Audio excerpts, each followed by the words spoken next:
वो ज्योतिषी तो मैं हूं नहीं, नाम अंतर्यामी, लेकिन हाँ लाखों वोटों से हम जीत रहे। लाखों वोटों से जी। अपना नंबर भी बताया दो, फोन नंबर जरा इस पे कैमरे पे। मेरा फोन नंबर है। नमस्कार, स्वागत है आप सभी का हिंदुस्तान 24 पर, और मैं आप सबके साथ विपिन चौधरी। 4 जून को लोकसभा चुनाव का परिणाम घोषित होगा। पश्चिमी उत्तर प्रदेश की सबसे हॉट सीट कैराना लोकसभा को लेकर लोग रोज नए नए आंकड़े पेश कर रहे हैं और सभी जानना चाहते हैं कि इस सीट पर ऊंट आखिर किस करवट बैठेगा, क्योंकि यहाँ पर टक्कर भारतीय जनता पार्टी के प्रत्याशी प्रदीप चौधरी और समाजवादी पार्टी कांग्रेस गठबंधन प्रत्याशी इकरा हसन के बीच बताई जा रही है। बातचीत करने के लिए आज हमारे साथ राष्ट्रीय लोकदल के पूर्व जिला अध्यक्ष चौधरी ऋषिराज राजहर जी मौजूद हैं। बहुत लंबे समय से राजनीति कर रहे हैं और कई चुनाव ये देख चुके हैं। चौधरी साहब, बहुत बहुत स्वागत करता हूं आपका हिंदुस्तान 24 पर। धन्यवाद विपिन भाई। आपने तो बहुत चुनाव देखे, लहर के चुनाव भी देखे और बेलहर के चुनाव भी देखे, तो इस चुनाव में आपको क्या नजर आया? चुनाव अच्छा हुआ बहुत। वो एक अलग बात है कि वोट परसेंटेज कम रहा, तो लेकिन उसमें जो हमारा विपक्ष है, तो जो इंडिया गठबंधन है, उसका वोटर निकल नहीं पाया बाहर, उसमें उत्साह नहीं था कोई। हमारा वोटर गया है। राष्ट्रीय लोकदल ने बड़ी मजबूती के साथ इसे गठबंधन को निभाते हुए बड़ी मजबूती के साथ चुनाव लड़ा है, चुनाव जीत रहे हैं, इसमें तो कोई बात नहीं है।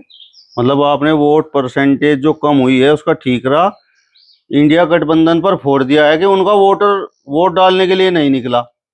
हाँ, उनमें रुचि नहीं रही ना कोई किसी किस्म की, क्योंकि उनका कोई एजेंडा नहीं है इस किस्म का। कौन प्रधानमंत्री बनेगा, वो कैसा आगे सरकार चलेगी, उनमें आपस में राड़ बहुत है। तो जनता ये सब चीज देखती है, तो इसे देखते हुए, और हम तो अपनी जान है, हमने तो गठबंधन धर्म निभाया और बड़ी मजबूती के साथ हमारे आदरणीय चौधरी जयंत जी, हमारे राष्ट्रीय अध्यक्ष, उनका आदेश था, उनका आदेश का पालन करते हुए और बड़ी मजबूती के साथ लोकदल का, राष्ट्रीय लोकदल का एक एक बच्चा, एक एक वोटर कट कट कर लड़ा है और बड़ी मजबूती के साथ चुनाव लड़ा है और उन्होंने अच्छा अपना परसेंटेज वोट डाला है। उसमें कहीं कोई कोताही नहीं बरती। जिस तरीके से आपने कहा कि इंडिया गठबंधन का वोटर वोट डालने के लिए नहीं निकला, तो ये राजपूत समाज का वोटर कौन सी पार्टी का वोटर था? सैनी समाज ये कौन सी पार्टी का वोटर था? गुर्जर समाज ये कौन सी पार्टी का वोटर था? ये सब लोग तो भारतीय जनता पार्टी का विरोध कर रहे थे। तो ये कुछ लोगों ने किया विरोध, लेकिन वो इस पैमाने पे विरोध नहीं है। जब वोट डालने गए तो उन्होंने बटन फूल का दबाया, क्योंकि वे फूल से पहले से ही ऑलरेडी बंधे हुए हैं। तो ऐसे थोड़ा बदल जाता है आदमी का, आए अचानक एकदम बदल गए, भाई पंचायत होगी बदल गए, ऐसा नहीं होता। आप सभी सीसीटीवी कैमरे चेक कर रहे थे। विपिन भाई, आप सीसीटीवी कैमरे की बात कर रहे हैं, तो वे मैंने कहूँ उनके अपनी औरतें नहीं रुक पाई, वे उन्होंने सबको ने फूल का बटन दबाया है, बटन दबाया है। और जहाँ तक हमारे कैंडिडेट की बात है, देखो इस कैंडिडेट की मैं इसलिए तारीफ करता हूँ कि ये जो हमारा कैंडिडेट था, इसमें किसी किस्म की कोई दाग नहीं लगा सकता। सिर्फ एक बात कह के ये लोगों ने चला दी, वो अभी हमने चलाई थी पहले, कि भाई यू कमाया गया कहीं, लेकिन इस आदमी ने कभी कोई दलाल नहीं पाड़ा, किसी थाने पर दलाल नहीं बैठाया, खनन पे कोई आदमी नहीं बैठाया, आपस में झगड़े नहीं करवाए। एक बयान आप मुझे हमारे कैंडिडेट का कहीं ला दो जिसमें कहीं कोई सांप्रदायिक कहीं नजर आई हो। अच्छा खानदानी आदमी है, बहुत भले सज्जन परिवार से हैं, स्वयं में बहुत भला आदमी है। इनके बच्चों से मेरी बात हुई, अब इनके बच्चे जवान हो गए, वहीं फील्ड में आए, उन्होंने वर्क किया, मैं बड़ा प्रभावित हुआ उन बच्चों से। क्या संस्कार उन बच्चों में है, बहुत अच्छे बच्चे, जिन्होंने भी उनको देखा सुना, मैं बड़े प्रभावित हुए उनसे, और बहुत अच्छा चुनाव लड़ा और 101% प्रदीप चौधरी यहाँ से चुनाव जीत रहे हैं। आप जिस तरीके से मुस्कुराकर बात कर रहे हैं, पता आपको भी है कि यहाँ पर बड़ा खेल हो चुका है। यहाँ कोई खेल नहीं हुआ, ये आप गलत समझ रहे हैं कि यहाँ कोई खेल हो गया, यहाँ कोई खेल नहीं हुआ। आप ये देखिए, जब यहाँ गठबंधन था, हमारा भी गठबंधन था, बहन जी का भी था, मायावती जी का भी, बसपा का भी, समाजवादी का भी था। 93 92 93 हजार वोटों से हमारी कैंडिडेट हार गई थी, समाजवादी से लड़ रही थी। तो अब तो वो गठबंधन भी नहीं कहीं, तो बड़े पैमाने पे कभी कहीं टूट हुआ नहीं करती, ना कभी वो बड़े पैमाने पे टूट हुई में बीजेपी में। आप एक बात बताओ, राजपूत समाज के बारे में आपका क्या मानना है? जब वो कसम खा लेते हैं तो उसे पूरा करते हैं या नहीं?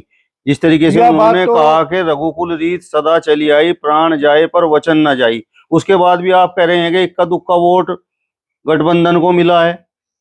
तो मैं यूं कह रहा, वो यदि राजपूत समाज की मैंने वहाँ पंचायत भी सुनी, तो उसमें जिम्मेदार लोगों ने कोई ऐसी बात नहीं कही। वो कुछ संगठन के आदमी हैं, नंगे तिंगे की कुछ बात फेंक देते हैं, लेकिन पूरा समाज से हमारी भी बात होती रही। और कैसी बात कहनी चाहिए थी उन्होंने? तो कहा भाजपा को हराना और प्रदीप चौधरी को हराना। मैंने कहा, मैं कह तो रहा हूँ, ये उन्होंने तो ये भी कहा कि चौधरी चरण सिंह को ये क्यों दिया गया भारत रत्न, ऐसे ऐसे तो हमारी बिरादरी में बहुत है, उसका किसी ने खंडन नहीं करा। उन्होंने तो ये भी कहा कि देखो उन्हें दिक्कत ही जो कुछ है कि साहब हमें 2 सीट मिली बकौल उनके, और मिली भी 2 हैं, तो ऐसा थोड़ा ही है कि मैं इन्हीं का गीत गाने लगे। तो कुछ लोग हैं जो दूसरे लोगों ने छोड़ रखे थे इनमें। नहीं, वो आप दिक्कत बताना चाह रहे थे, वो दिक्कत बताते बताते रुक गए। उन्हें क्या दिक्कत है? राजपूत समाज के लोगों? कोई दिक्कत नहीं राजपूत समाज को, वे तो कुछ चंद लोग हैं। जाट समाज से दिक्कत है क्या? ना ना ना, बिल्कुल नहीं, ऐसा कैसे हो सके। हमारा उनका तो बहुत अच्छा भाईचारा है, हम उनसे मोहब्बत करते हैं, हमसे मोहब्बत करते हैं। उसमें कुछ लोग होते हैं चंद, जिन्हें एक किस्म से हार कर लिया जा और वे अपना में इस किस्म की स्पीच दे जा जिससे समाज में फैल जा। संगीत सोम को भी हायर कर रखा था, जो संजीव बालियान के पीछे पड़े हुए थे मुजफ्फरनगर पे। संजीव बालियान के प्रति उनकी अपनी संगीत सोम की पीड़ा रही होगी कुछ। सुन कौन रहा था उन बातों को? किसी ने नहीं सुनी है बातें। न वे इस किस्म की बात जनता सुनती। अलूल जलूल बात कहना ये कोई अच्छी बात थोड़ा ही है, ना ऐसी बात कहनी चाहिए एक राजनीतिक आदमी को। तो वे तो वैसे ही फेंक रहे थे बस। चलो, प्रदीप चौधरी बड़े सज्जन आदमी हैं, तो आप लंबे समय से ये बात कहते चले आ रहे, लेकिन आपने ये भी बात कही थी कि इन्होंने विकास कुछ नहीं करवाया। तो मतलब अब आपके विचार क्या हैं? क्या उन्होंने विकास करवाया था? विकास हमने नजर घुमा के देखा इतने भाई देखो, सच सही बात है। भाई तब हम इनके खिलाफ में थे, हमारा गठबंधन कहीं और था, तो कुछ बातें तो कहनी पड़ती हैं। लेकिन जहां तक विकास की बात है, देखिए कितने हाईवे उनके उसमें को निकले हैं। ये बात आपने बिल्कुल सच कही। तो इसका मतलब पब्लिक को नेताओं की जुबान पर विश्वास नहीं करना चाहिए। नहीं, हमने कद आरोप लगाया था इन पे पहले भी। आपने ये कहा था कि विकास नहीं करवाया कुछ। नहीं, आदमी वाकई हमारी आप वो अपनी वीडियो निकाल सकते हैं। मैंने यूं कहा था कि वे अपनी बात वहां उठा नहीं पा रहे। मैंने कहा इन्होंने हाईवे बनवाया, आपने मेरे से नुकादा लगा कहना कि इन पर कौन सा हमारे झोटे चलन लग रहे, झोटे बुग्गी चलन लग रहे हैं, ये तो व्यापारियों के ट्रक गुजरे हैं इस पर। तो वो बात मैंने कही थी उस टाइम पे कि हाँ इन पर कुछ झोटा बुग्गी नहीं चलने का। लेकिन उसके अलावा जो छोटी छोटी सड़कें हैं देहात में कुछ जा रही हैं, काफी कुछ सड़कें भी ठीक हुई हैं और आगे भी ठीक होंगी। अब हमारा गठबंधन है, हम सब मिलकर चलेंगे तो और जो बाकी काम बचे हैं उन्हें भी करा जाएगा। चर्चा तो ये हो रही है जाट समाज के लोग भी राशन को वोट देंगे, कम से कम 50%। देखो ये सब पता नहीं क्या क्या चर्चा चलती है, ये तो 4 तारीख में सबको पता लग जाएगा।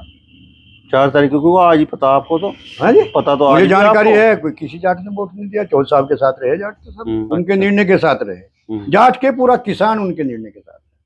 जाट की बात छोड़ दो आप, जो किसानी करता है, जो नौजवान है यहाँ का, तो वो सब चौधरी साहब के साथ है। आप ये मानकर क्यों चल रहे हैं कि इकरा हसन यहाँ से चुनाव हारेंगी? मतलब क्या आपको उनका कमजोर पॉइंट नजर आ रहा है? कहाँ से वोट आवेगी? वोट बताओ ना मुझे, कहाँ से आवेगी? सर्व समाज में से वोट आवेगी? सर्व समाज वोट दे तो नहीं रहा ना। हरिजन समाज वोट दे गया, कश्यप समाज वोट दे गया, जाट समाज वोट दे गया, गुर्जर समाज वोट दे गया, राजपूत समाज वोट दे गया, सैनी समाज वोट दे गया, और पता नहीं कितने मुसलमान तो अनभिरते थोक में वोट पड़े।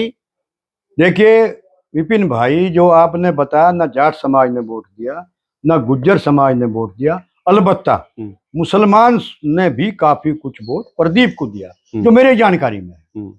और रही इनकी बात के भाई चमार ने भी वोट दे दिया। एक दो गांव में हो जाते हैं इस किस्म के, सभी पार्टी से जुड़े रहते हैं, वो बहुत आत्म नहीं है। वो सब एनडीए गठबंधन में थे। अच्छा, आप एक बात बताओ, अपने शामली जिले की बात बता दो, तीनों विधानसभाओं की बात बता दो, कहाँ कहाँ पे प्रदीप चौधरी जीत रहे, अपनी ईमानदारी से बताइयो। हाँ, वो नहीं नेताओं वाला बयान ना होना चाहिए। जी जी जी। आप यूँ उठा लो, हमारी शामली विधानसभा है। शामली विधानसभा हम करीबन 25-30 हजार से जीत रहे। आप थाना भवन ले लो, हम 20-25 से जीत रहे। थाना भवन में जी, थाना भवन में। आप उठा लो, आप कैराना में हम 5,000 से जीत जाए या हार जाए, 5,000 के 10,000 के बीच में हार जीत का निर्णय कराने में होगा।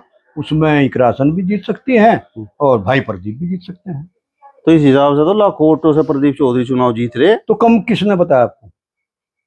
ये किसने बता दिया वो कम से जीत रहे? तो वोट का गणित है ना, इसमें हमारा आप कैसे जुटला देंगे इस बात को? इकरा हसन तो लगातार ये प्रचार करती रही कि जयंत चौधरी ने मेरे टिकट के नाम की सिफारिश करी थी, इस समय वो गठबंधन में थे, वो तो उनके नाम पर वोट मांगती रही है। और जाट नु बतावे उसी बात से खुश हो गए और वोट देंगे इकरा हसन को थोक में। देखिए, जहां तक इकरा की बात है, चलो उसकी अच्छी बात है, हमारी बिटिया की भतीजी भाई हमारी होगी। चौधरी साहब ने तो उनकी माँ को चुनाव नहीं लड़ा था भाई, चौधरी साहब ने तो उनकी माँ को चुनाव लड़ाया था, उपचुनाव जो हुआ था कैराने पे। तो ऐसे ही इकरा हसन है भाई, वो कुछ हमारे दुश्मन थोड़ा ही हैं। वो तो एक यू है कि भाई वे उस पार्टी का हिस्सा है, हम इस पार्टी का हिस्सा है। तो इसमें कहाँ बात आ गई कि भाई वो अनु कह रही भाई इससे जाट वोट देगा। उसकी माँ को भी तो लड़ाया था जाट चौधरी साहब ने, लड़ाया नहीं था भाई। 19 से पहले चुनाव हुआ था उपचुनाव, उसमें तो हमने सबने खड़े होकर हमारी पार्टी से चुनाव लड़ी थी। तो ऐसा थोड़ा ही है कि भाई हमारे उनके कुछ लट बजरे या कुछ दुश्मनी है, कोई ऐसा थोड़ा ही है। हाँ, वो भी अपने ही घर के हैं, कोई ऐसा थोड़ा ही बाहर के हैं कहीं के। आपने तो उनके सर पर हाथ रख दिया था कि नहीं विजयश्री तो आपको ही मिलेगी। किसके? इकरा हसन के। इकरा हसन के सिर पर हाथ विजयश्री का थोड़ा रखा, वो तो हमारी भतीजी है। हमने कहा भाई आप आयुष्मान भवें और स्वस्थ रहें। आयु तो तेरी बढ़े लेकिन हैर जा, यही आशीर्वाद दिया क्या? नहीं देखो, जीत का आशीर्वाद तो हम अपने कैंडिडेट को देंगे जहां हम खड़े भाई, उसे यूं ही तो कह सकते हैं हम। वो स्वस्थ, उसकी लंबी आयु रहे, भगवान उसकी सद्बुद्धि रखे। यूं 6 महीने में आपका आशीर्वाद क्यों बदल जाए? 6 महीने पहले तो हम इकरा हसन को आशीर्वाद देने लग रहे थे जीत का, 6 महीने बाद प्रदीप चौधरी को दे दिया। जीत का आशीर्वाद नहीं, तब वो मैं यूं कह रहा उसकी माँ को तो लड़ा हमने। हाँ, ये तो समय समय पर आशीर्वाद दिए जा। हाँ, जैसा समय आता है, जैसा भी हिसाब किताब आता है, उसी हिसाब से आशीर्वाद और वो सहयोग करे जा। आपके अमीर आलम खान और ये जो आपके विधायक हैं थाना भवन से, इनका क्या रोल आप मान के चल रहे? कुछ मुस्लिम वोट ये दिलवाने में कामयाब रहे। एक राव वारिस भी बड़े नेता हैं, क्यों नहीं? अरे उनका असर है, वे वजूददार नेता हैं। एक हमारे विधायक हैं, एक पूर्व विधायक हैं, अमीर आलम साहब पूर्व MP हैं, पूर्व क्या नाम है मिनिस्टर हैं, पूर्व MLA हैं, उनका बेटा भी MLA रहा। तो उनका वजूद है और उनका लिहाज है, वे अच्छे भले आदमी हैं। उनके कहने से लोग वोट दें। वो चेयर राव वारिस साहब हैं, चेयर अशरफ अली साहब हैं, उनके आदमी हैं, उन्होंने वोट दिया। तो कितने वोटों से प्रदीप चौधरी को आप चुनाव जीते रहे इस लोकसभा में की बार? तो बाकी तो 4 तारीख में ज्योतिषी तो मैं हूँ नाम अंतर्यामी, लेकिन हाँ लाखों वोटों से हम जीत रहे। लाखों वोटों से जी। अपना नंबर भी बताया दो, फोन नंबर जरा इस पे कैमरे पे। मेरा फोन नंबर है, एक तो मैं अपनी पार्टी में प्रदेश महासचिव, राष्ट्रीय लोकदल का। अच्छा। और मेरा नंबर है 9758 52 13 06। ये मेरा मोबाइल नंबर है। चलिए, तो जो हमारे दर्शक इस वीडियो को देख रहे हैं तो वो नंबर चौधरी ऋषिराज जी का जरूर नोट कर लें। अगर प्रदीप चौधरी चुनाव जीतते हैं तो तब भी इन्हें फोन करें, और अगर इकरा हसन चुनाव जीतते हैं तो तब भी चौधरी ऋषिराज जी को फोन जरूर करें। फिलहाल इस वीडियो में बस इतना ही। अगली वीडियो में फिर आपसे मुलाकात होगी, तब तक बने रहिए हिंदुस्तान 24 के साथ। नमस्कार।